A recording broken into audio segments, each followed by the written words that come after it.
আসসালামু আলাইকুম। ইমাম বুখারী এই নামটা আমাদের মধ্যে খুবই পরিচিত। আমরা হয়তো অনেকেই যারা মুসলিম আছে তারা কিন্তু এই নামটা শুনেছি। ইমাম বুখারী সম্পর্কে যদি আমি বলি, তিনি সহিহ বুখারী যে একটা গ্রন্থ আছে, অর্থাৎ হাদিস যেগুলো আমরা পাই সহিহ হাদিস, সেই হাদিসের তার একটা গ্রন্থ আছে। সে হচ্ছে সেটা রাইটার, লেখক।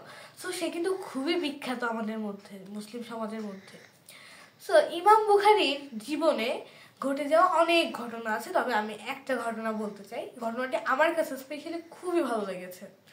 সো ইমাম বুখারী আশেপাশে একজন লোক ছিলেন, সেই লোকটি বারবার চাইতেন ইমাম বুখারীর সান্নিধ্য পেতে। যেমন হয় না যে আমার এই মানুষটাকে অনেক ভালো লাগে, আমি যদি সেই মানুষটার সাথে একটু কথা বলতে পারতাম, তার সাথে একটু টাইম স্পেন্ড করতে পারতাম, সে যদি আমাকে দু একটা কথা বলতো, আমি দু একটা কথা বলতাম, এখন তার সাথে মিশতে চাইতো, তার খুব ভালো লাগতো এমন একটা। তো সে কয়েকবার তার সাথে বেশ কয়েকবার এমনভাবে মিশতে মিশতে ইমাম বুখারীর সাথে সেই লোকটার বেশ ভালো একটা বন্ডিং তৈরি হয়, ভালো একটা সম্পর্ক তৈরি হয়। এবং ইমাম বুখারী সেই লোকটার উপর এক প্রকার বিশ্বাস করে ফেলেছিলেন, তার প্রতি একটা আস্থা ছিল তার। তো এক সময় তিনি নৌযাত্রা করছিলেন, যাত্রাপথে অর্থাৎ জাহাজে করে যাচ্ছিলেন।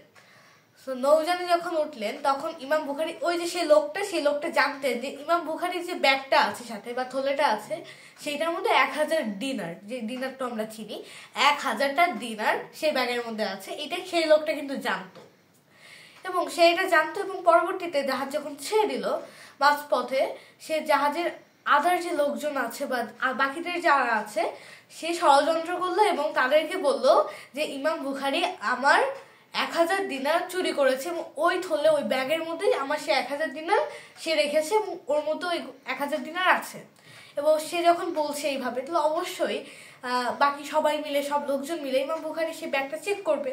ইমাম বুখারী যখন এটা শুনতে পারে বা জানতে পারে, তখন তিনি তার ব্যাগে থাকে 1000 দিনার সে পানিতে ফেলে দিল, ভাসায় দিল পানিতে।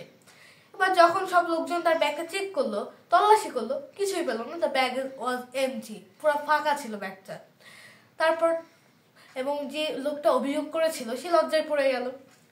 এবার যখন নৌযাত্রা শেষ হলো, যাত্রার পরে সেই লোকটা ইমাম বুখারীর সাথে দেখা করলো এবং ইমাম বুখারীকে জিজ্ঞাসা করলো, আমি তো আপনার নামে দোষারোপ করেছি, তবে আপনি আপনার 1000 দিনার আপনি পানিতে কেন ভাসায় দিলেন? আপনি তো না ভাসায় দিলেও পারতেন, আপনি তো বলতে পারতেন, বা সবাই তো আপনার কথা বিশ্বাস করতো, বা আপনি তো অনেক সম্মানীয় একজন ব্যক্তি। তারপর সেই ইমাম বুখারী তাকে বললেন যে আমি যখন আমার ব্যাগটা তাদেরকে তল্লাশি করতে দেবো, তারা যখন আমার ব্যাগটা তল্লাশি করবে, তাহলে আমি একজন চোর বা আমি চুরি করেছি এই অপবাদটা আমার নামে আসবে। তাহলে এতদিন যে আমি সৎ চরিত্র ছিলাম বা মানুষ আমাকে বিশ্বাস করতো, এই যে বিশ্বাসটা মানুষের আমার প্রতি, বা আমি যে সৎ ছিলাম, এইটা আমার কোনো কাজে আসবে না, বা এটা সম্পূর্ণ বৃথা হয়ে যাবে। তাহলে আমি মানুষের কাছে অবিশ্বাসী হয়ে থাকবো, এবং আমি এই অপমানটা নিতে পারবো না, বা আমি এটা থেকে বিরত থাকার জন্য আমি সেটা পানিতে ভাসিয়ে দিয়েছি, যাতে চুরির অপবাদটা আমার গায়ে না আসে বা আমার উপর না চাপে।